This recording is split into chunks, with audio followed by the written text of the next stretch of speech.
Welcome, everybody. Glad to be with you. It's been a little bit of a break, but we're really glad to be back.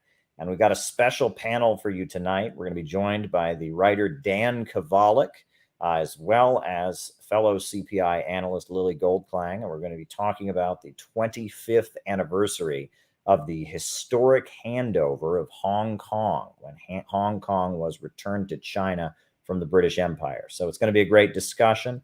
Folks have super chat questions, they can feel free to send them our way. And we're just going to chat here about what's coming up in 2 days, the historic anniversary of the handover of Hong Kong. So welcome, everybody. We're going to play our opening music, and then we'll get right to the program. Spoken of the American century. I say that the century on which we are entering can be and must be the century of the common man. A radical redistribution of economic power. I mean, we know that racism is just a byproduct of capitalism. Everything would be all right if everything was put back in the hands of the people. We need a government that will make sure Americans are taken care of and organize the economy to serve the people, not the profits of a wealthy few. We now have the techniques and the resources to get rid of poverty. We got to start getting out there with the people. Get out of the movement and get to the masses. We need a government of action.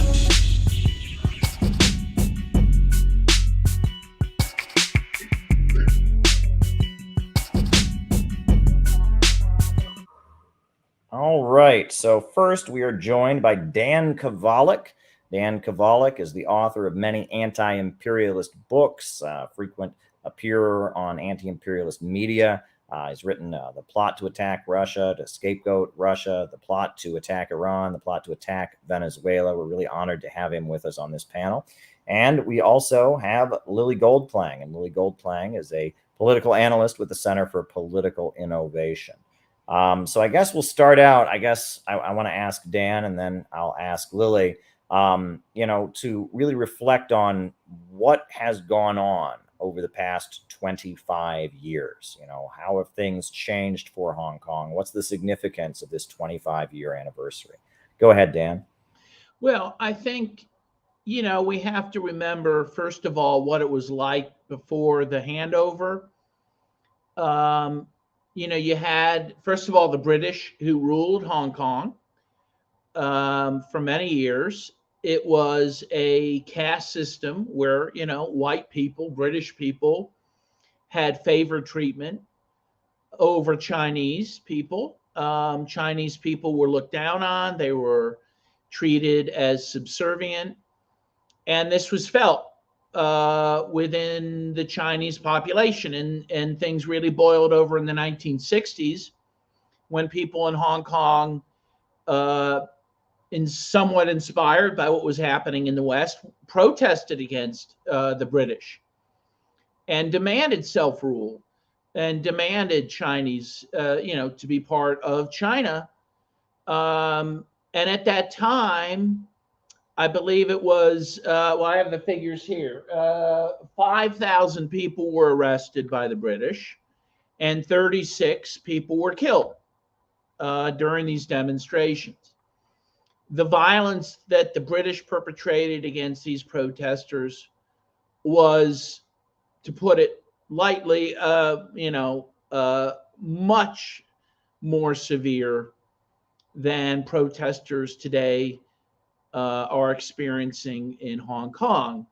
And again, I think that those are things that we have to take into consideration when we consider the handover back to China. Now, China's, Hong Kong still, is under the one country, two system, right? They still have a certain autonomy from mainland China and have retained some of the better parts of the Western system. And that will end at the 50-year mark, I believe. So that would be in 25 more years. So, but for the moment, Hong Kong, again, has a certain favored nation status within China, which China has honored. let me just say one more thing, just to talk, if I may, even go a little bit farther back in history regarding China and the Chinese Revolution. Something that really struck me when I heard a speech by Michael Perenni called The Overthrow of Communism, which I bet you've seen, Caleb. Somehow I think you've seen it on YouTube. And what he says is when the Chinese revolutionaries, the communists came into, he mentions one city. My recollection was it was Shanghai. That's my recollection. Don't hold me to that. But when they came into this city, at that time, 1.5 million residents of the city were addicted to opium because of the Opium Wars, because the British intentionally tried to suppress the Chinese people by getting them addicted to opium. So in this one city, the Chinese revolutionaries found 1.5 million residents addicted to opium. And this was an example of what the Chinese revolutionaries inherited from the British. It wasn't democracy. It wasn't development. It was, in fact, a form of mental slavery in the form of addiction and other forms of slavery. For example, foot binding, right? The Chinese revolutionaries found women whose feet were bound to the point where, they could not walk. Well, and that was the purpose of the foot binding. And that the revolutionaries ended. In fact, again, if you allow me to digress a little, one of my favorite movies is The House of the Sixth Happiness, with Ingrid Bergman, who's one of my favorite actresses. And I don't know if you've seen this movie, but it's a true story about a missionary. I believe it's a British missionary, played by Ingrid Bergman, who goes to China, and she's caught in the Chinese Revolution. And it's actually a very sympathetic portrayal to the revolution. And it shows this foot binding and how the Chinese revolutionaries, as they entered these towns, would end this practice, right? Liberating women, right? So in any case, that is my little spiel, that this transformation brought by the Chinese Revolution throughout China, but including in Hong Kong, has been beneficial to the people of China. And, we have to remember that. And we have to remember that it's what we're seeing is progress. It doesn't mean they've gotten to the point where they want to be, but they've made incredible gains from the time that the British ruled over all of China and again, certainly over Hong Kong more recently. Sure. And go ahead, Lily. Yeah, I mean, well, Dan covered a lot, but definitely, in 1842, after the Opium Wars, Hong Kong was forcefully, ceded to Britain at gunpoint, and it became a trafficking hub for opium to, keep China down, because opium was one of the ways that the British Empire was able to dominate China in what was known as the Century of Humiliation. But we've seen, in the past 150 years, Chinese people waging a concerted struggle and concerted effort against foreign domination, with the revolution of Dr. Sun Yat-sen and the Chinese People's Revolution, Mao Zedong, and especially now with the leadership of Xi Jinping, you see a concerted effort of China. They have learned from this, and they're vowed basically to never allow themselves to come under any foreign domination ever again, and to assert their sovereignty. And there have been attempts by the United States. The Trump administration quite openly was trying to interfere in Hong Kong politics to spark a color revolution and break Hong Kong away from China. Whereas under the one country, two systems policy, an important aspect of that is the one country aspect. Whereas if, Hong Kong is a part of the People's Republic of China, and within that, it can have the two systems and special autonomy.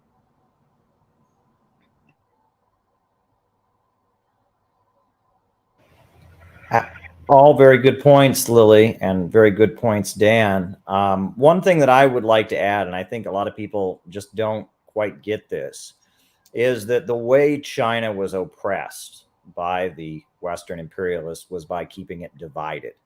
They didn't have a strong central government. One of the writers I really admire, Edgar Snow, talked about how there was a massive famine in China in 1928, where millions of people were starving to death. One of the main reasons they were starving to death was because China didn't have a strong central government that could coordinate relief, that could bring food from one region to another when crops failed. And on top of that, a lot of the fields that should have been growing food were growing opium for the British Empire. And that a lot of the humiliation involved, having regional warlords that didn't recognize the central government. And one of the main reasons that the Chinese Communist Party is so respected is because they've upheld one China. And one China means Tibet is part of China. It means Taiwan is part of China. It means Hong Kong is part of China. It means the Uyghur regions are part of China. And that's one thing that the Chinese Communist Party can offer is they ended that humiliation because united we stand, divided we fall. And that historically, if you look at Eurasia, Eurasian regions are stronger when they are together. And that's why Zbigniew Brzezinski, he wrote about, keeping the barbarians killing each other, trying to divide the Eurasian countries and, countries on the Eurasian hemisphere, trying to do that in order to keep them oppressed. But I want to reflect a little bit on what's going on in the past 25 years also, because it's important to note. So 1997 is the year 25 years ago. It'll be 2 days from now. It'll be the 25-year anniversary of the handover. And the handover of Hong Kong, when it went from being a British protectorate to being a special administrative region of the People's Republic of China, that almost coincided with the collapse of the Asian markets, where you saw a lot of markets that had been involved in doing business with the United States, the so-called Asian tigers, they all dramatically saw their markets crash. And a lot of people at the time even blamed this on the handover of Hong Kong. And they said, oh, no, the Hong Kong being handed over, this is going to bring economic devastation to Asia, and that all of the gains that China has had since 1949 or since 1978, they've all been because of capitalism, because of the inflow of the Western economies. And now we're seeing Hong Kong go out from under the control of the British. This is going to lead to just complete economic devastation. Well, that didn't happen. If you look at what's gone on in Hong Kong, Hong Kong's economy has gotten better and better and better since 1997. Living standards have gone up, foreign investment has increased, and that Hong Kong hasn't, gone to hell since the British left. In fact, it's gotten better. And it's also important to note that Hong Kong is very dependent for its imports of food and other products on the mainland, and that Hong Kong's success is not due to being separate from China. It's due to an economic relationship with China. And that the fictional narrative you'll often get is that, well, Hong Kong is only prosperous because it's part of the West. If they were part of the Communist Party's leadership on the mainland, they would be devastated and poor. That's just not factually accurate. At the time that they were handed over, there was a big economic fallout in the Asian markets. And then Hong Kong joined with the mainland once again. And Hong Kong's economy has been getting better ever since. I guess, I thought it would be good from here. I'll start with Dan and then we'll go to Lily to talk about what are some of the major misunderstandings and misconceptions that you get in Western media about Hong Kong, about the handover, about the recent protests that broke out there and the way they've been portrayed in Western media. If you want to reflect on that, Dan, and then Lily, go ahead. Well, again, I think the biggest misconception is that somehow with the handover to China, an iron curtain somehow fell over Hong Kong. Again, that this democratic area that the British ruled benignly and democratically somehow ended, and they were put under a tyrannical rule. And again, the opposite has happened. It's more open and democratic than it was under the British, again, who closed schools, banned books, put people in jail on a mass scale, killed protesters in order to maintain rule over Hong Kong. The other thing we have to remember in general is that, when you look at these Millennium Goals, which, Hillary Clinton was a big fan of reducing poverty, that really to the extent the world has met those goals of reducing poverty, it's basically two countries account for that, China and Vietnam. China alone has lifted millions of people out of poverty. I think it's like something like hundreds of millions, something like approaching 300 million, which is incredible. And people say, "Oh yeah, but that's at the expense of democracy." But you might have seen recently, there's a group that does an annual study showing democracy deficits. I'm sure you saw this, right? And they rank countries in terms of democracy deficit. And what does this mean? They rank a country by they do polls and they show how much people in that country value democracy versus how much they feel their country's democratic. And so the best ranking countries feel, that they're democratic in accordance with their expectations, right? In this poll, which is done every year, China is number one, meaning it had the least deficit, meaning people's expectations for democracy were the most fulfilled, in their own opinion, in China of any country on earth. And the United States was about middle of the pack in terms of that, meaning that, people had a big expectation of democracy, and it was a meager amount. I want to say maybe 30%, but I could be wrong. Thought their country was democratic. And so, and by the way, this is pretty consistent year after year that China ranks either number one or close to that position. So this is an incredible feat. The other thing the study showed or concluded was that people's understanding about how democratic their society was also corresponded greatly with their perception that their government took care of their needs. And so again, overwhelmingly, the Chinese people have faith that the government is taking care of their needs. And nowhere was this better shown than with the pandemic, where they had record low numbers in terms of cases and people who died from the pandemic. And it's funny because even right now, with the press covering the Hong Kong celebrations, there's complaints, there's still these lockdowns and this is bad. And this is also inhibiting journalists' ability to do their job, etc. And some Western countries refuse to go because of them. However you feel about lockdowns, the Chinese, what they did was effective. They saved people's lives. Whereas the US, on the other hand, had the most number of cases and the most number of deaths, right? So they did the very worst. It's hard to argue with this success of China. And when I was a kid growing up in the 70s and 80s even, the picture we had of China, which I think was fairly accurate, was of,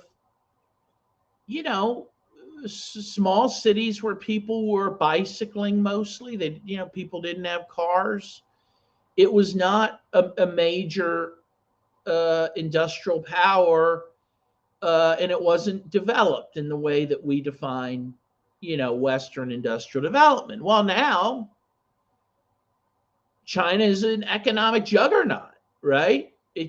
No one can dispute that. In fact, there's so much so that the U.S. is bent on its destruction. They can't abide by how successful China is.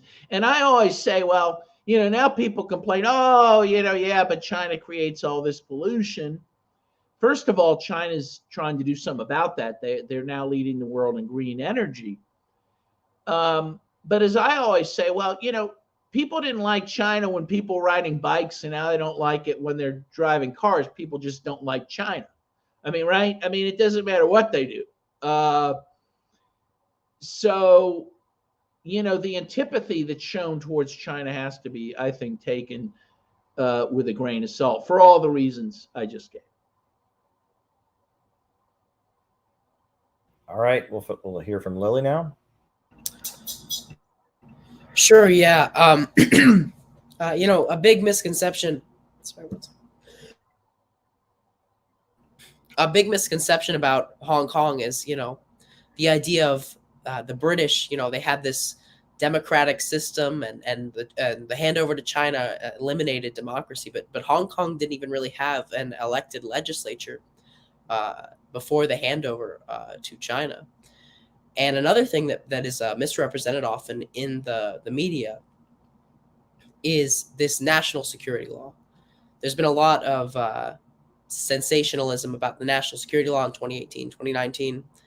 But essentially, all it is if you commit a crime in the mainland of China, if someone commits a crime in the mainland of China, they cannot, hide in Hong Kong.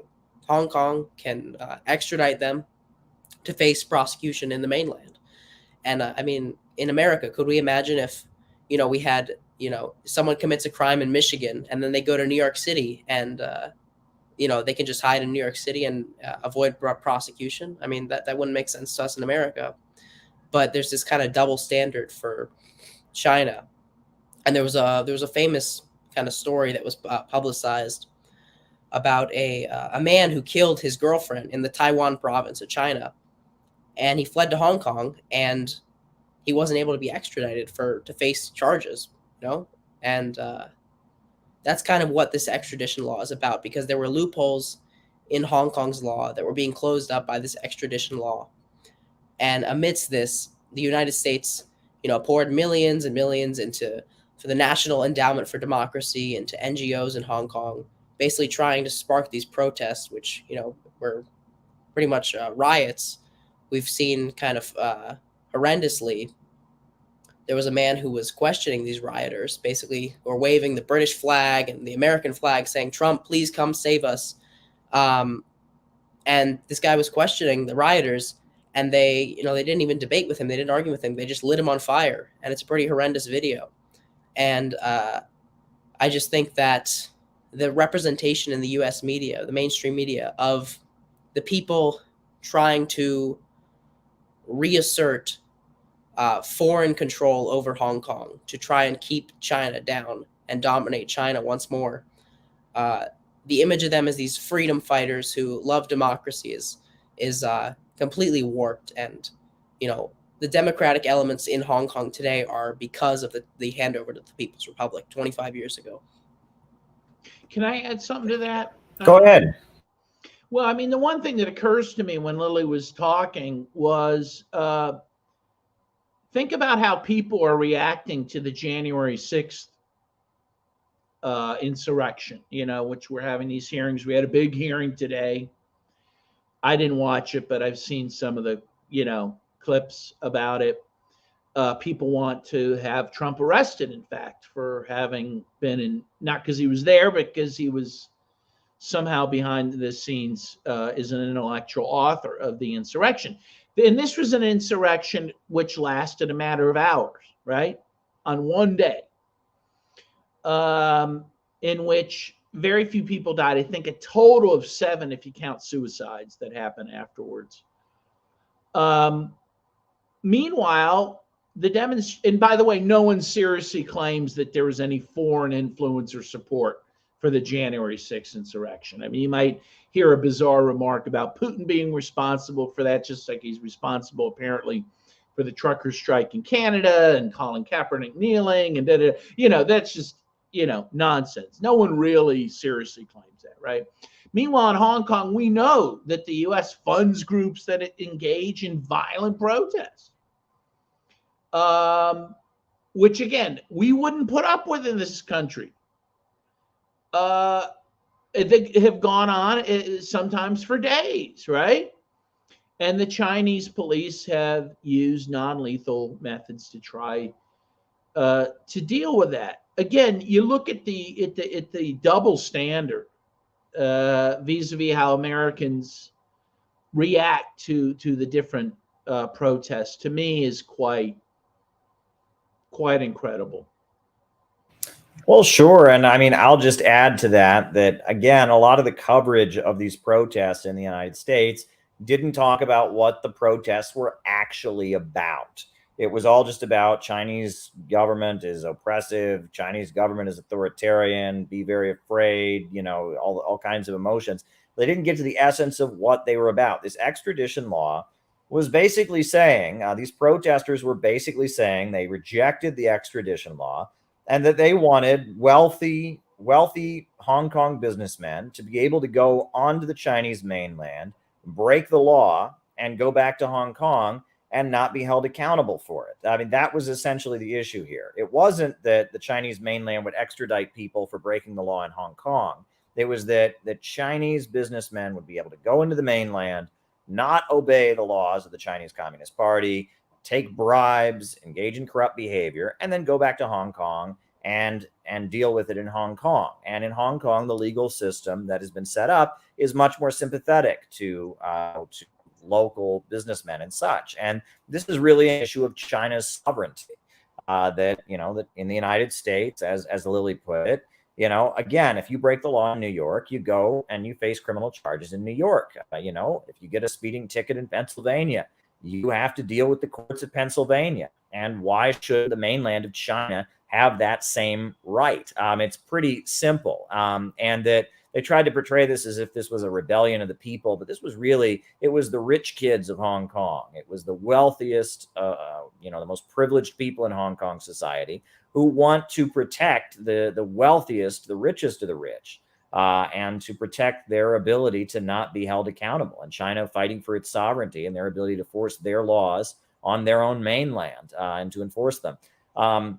And I think that's really what was missing. And that you can talk about civil liberties and you can talk about this and that, but U.S. media did a whole lot to try and obfuscate the actual issue behind the protests. And I think that's particularly outrageous. And when you actually look at the details, it's pretty clear the Chinese government was right, and that this celebrated, very radical and very violent minority in Hong Kong was in the wrong. That's not to say there might not be other grievances that people had that got swept up in all this confusion, but the essence of the issue, it's pretty straightforward that the Chinese government was correct. So I guess, Lily, do you want to tell us what you think about that? And then we'll go back to Dan.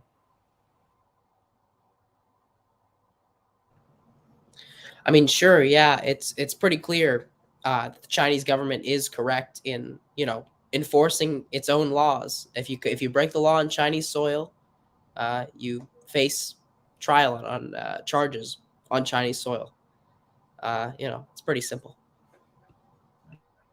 Yeah, and again, it has to be pointed out. I mean, not only does the U.S., enforce the law, if you break a law in one state and try to leave it, you'd be extradited back. The U.S. extradites people from other countries all the time, right? I mean, the whole point is, you can't let people commit a crime in your country and then try to get off the hook by leaving.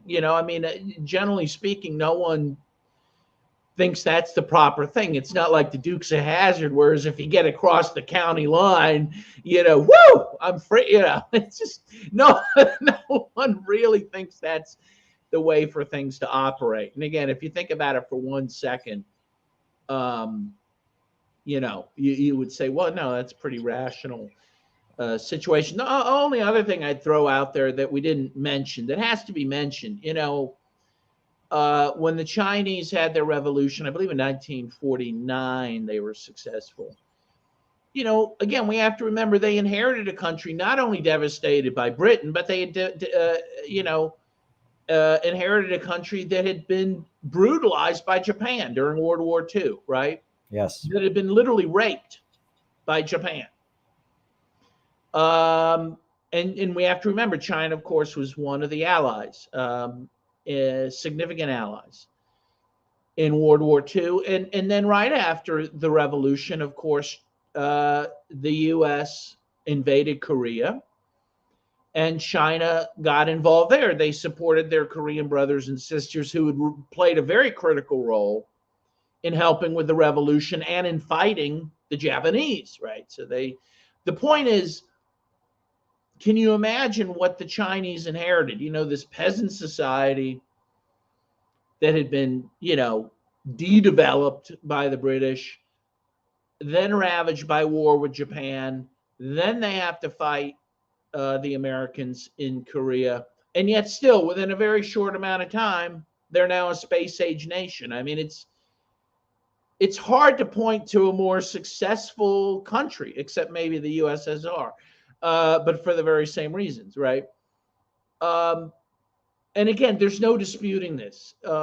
People try to find explanations to try to say that China is somehow a failure, but there's just no way around the fact that it's a raging success. And it's a success that really is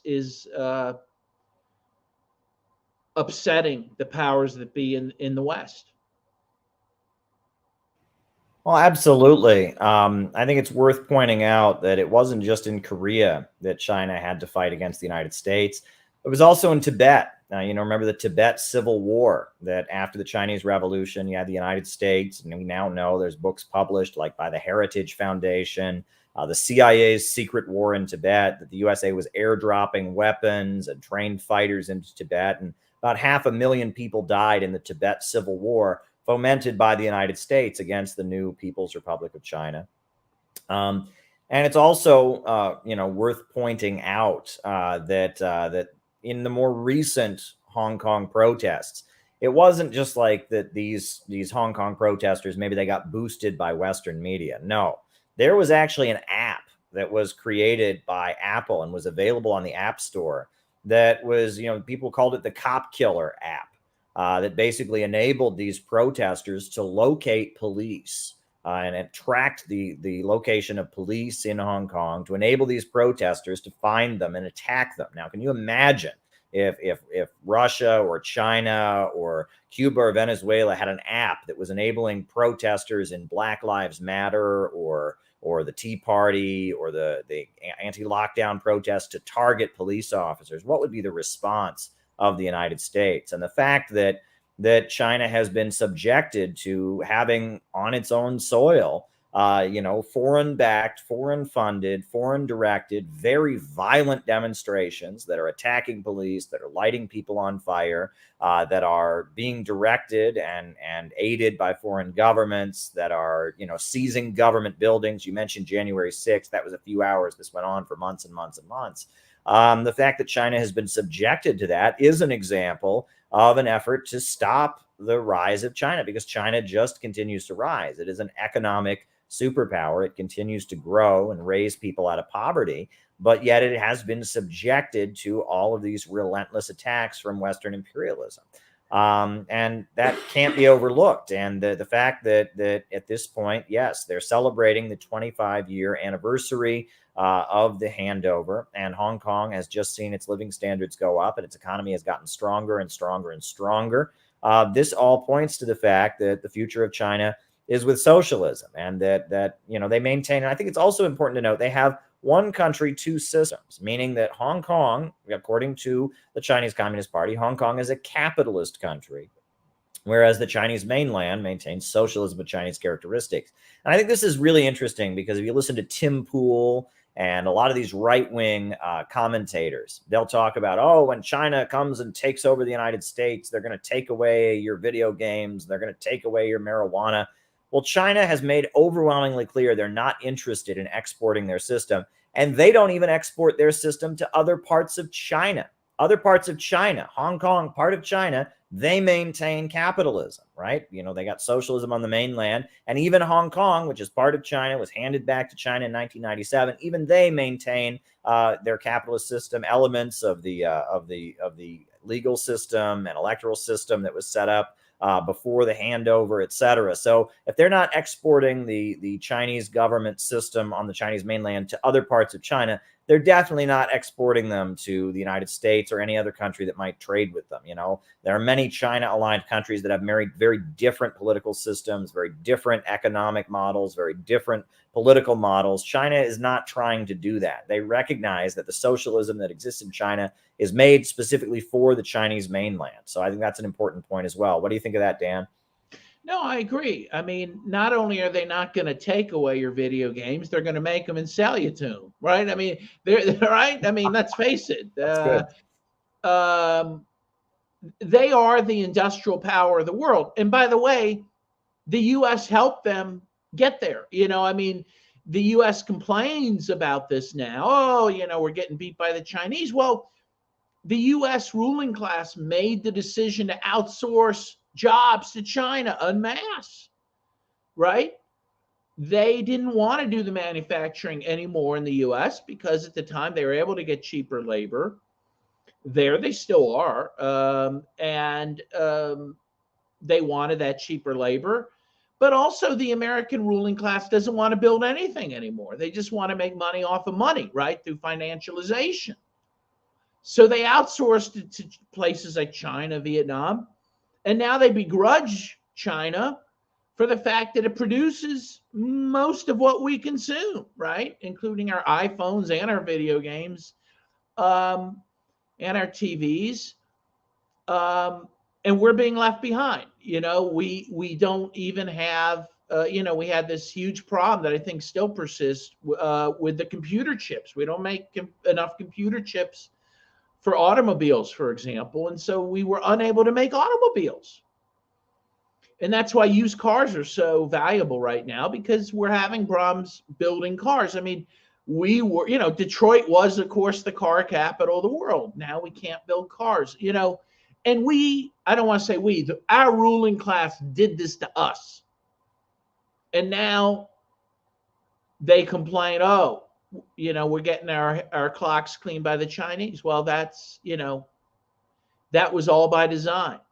And you mentioned one, recession that the Chinese weathered. Well, they also not only weathered the 2008 recession, mainstream Western economists believe they also kept the Western world from going into depression. They kept the world economic order alive. And by the way, I read just in the last couple of days that President Xi is making plans to allow that to happen again as we're facing another recession and another possible depression. China is prepared to bail the world out again. So again, for a country that in 1949 was a war-torn country, a peasant country, that now is really the leader in the world economically and now diplomatically and politically, that's an amazing story. Absolutely. Do you want to comment on that, Lily?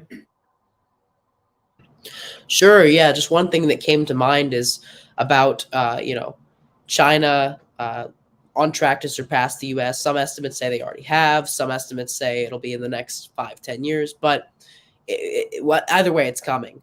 I'm reminded of, there was an example, I believe an Apple higher up was on American television. And they were asked, why don't you bring the manufacturing back to the United States? And they basically said, well, I mean, with the way America organizes production, we wouldn't be able to, because the way the Chinese system is able to organize production of various sectors of different kinds of goods, they're not able to do it as efficiently in America. And, it's because of because of foreign investment in America or in China by the United States, but also a concerted effort by the Chinese leaders, the Chinese people, to build up their country, that we've seen China, on track to surpass the United States because of socialism with Chinese characteristics, because of their planned economy. Even though there's a market sector, overall, there is still a 5-year plan, and the Chinese Communist Party is able to direct development for the benefit of the Chinese people and ultimately not for big multinational corporations.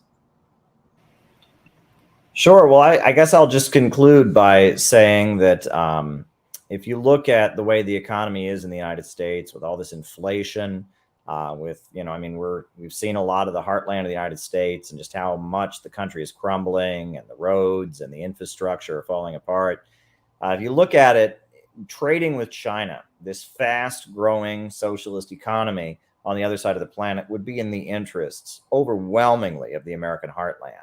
And the desire to beat down China, this does not come from average Americans. If you read China Daily or you look at CGTN, it seems like every day you're going to read about another town in the Midwest and in Iowa or Minnesota or Michigan or Pennsylvania that is somehow benefiting from doing trade with a Chinese company, and that average Americans want their economy to get better. They want to do business with a rising country. It comes from Wall Street, and it comes from the big, huge multinational corporations that see China not as a potential friend who could help bring prosperity to all, but rather as a competitor. That's who wants to beat down China. Apple doesn't want people to buy Huawei phones. The big steel monopolies don't want people to be buying China's steel.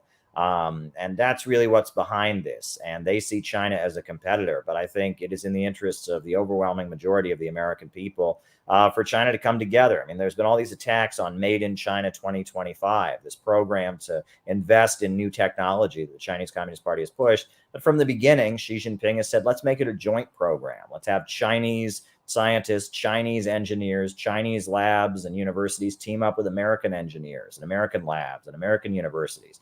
Let's have joint discoveries. But the USA doesn't seem to want that. The Wall Street monopolists, they don't want to cooperate with China. They want to beat China down so they can stay at the top of the world. They want to keep the world poor so that they can stay rich. But that's not what average Americans want. So I think as much as they try to wrap this anti-China hysteria in patriotism, at the end of the day, it's not really in the interests of the United States.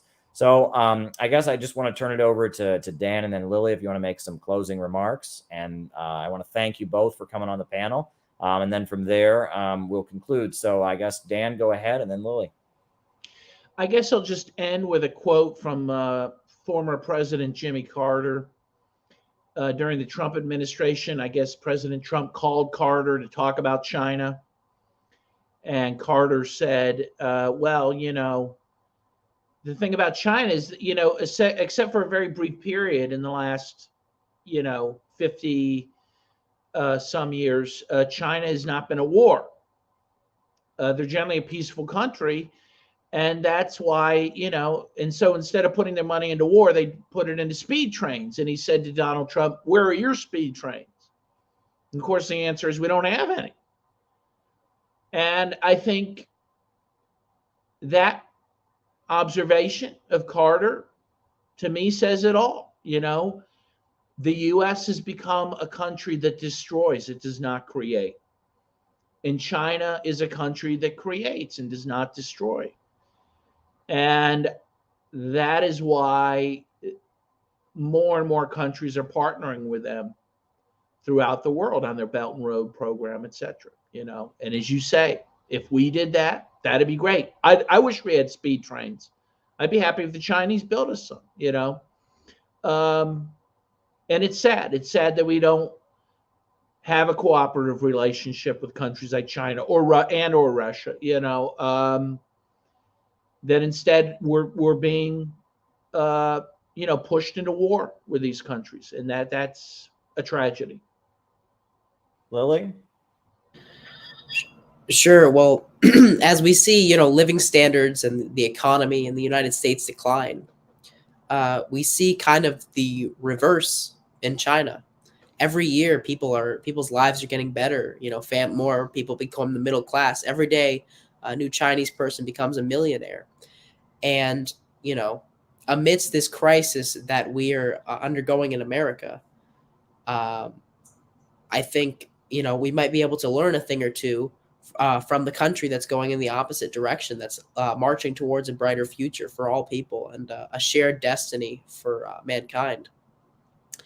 So I guess I would just like to close out with that. It's not in the American people's interest to sanction China, to try and beat China down. It's really in the American people's interest to, as Dan said, build China, have China help us build high-speed trains, have China help us rebuild our crumbling infrastructure. I believe our pipes in most of the country are 50, 60 years old. and we have crises like what we saw in Flint, Michigan. But it's happening all over the country. The country's crumbling, and instead of investing in our own people, as the Chinese government, the Chinese Communist Party does, our leaders are investing to try and prevent China from investing in its own people. But it's not working, and it's only hurting the American people. So yeah, let's close with that. All right. Well, I want to thank you both, and I guess we'll end. I'm going to pull up our closing music here, and I guess we'll just end with some closing music. And thank you both for your time and for joining us. I think it's been a great panel, and we have communicated some good ideas here that I wish mainstream media would give more of a platform toward here in the United States. Thank you. Upsurge in the struggle against U.S. imperialism is now emerging throughout the world. Ever since World War II, U.S. imperialism and its followers have been continuously launching wars of aggression. But the people of various countries have been continuously waging revolutionary wars to defeat their aggression. And while the danger of a new world war still exists, and the people of all countries must get prepared, revolution is the main trend in the world today.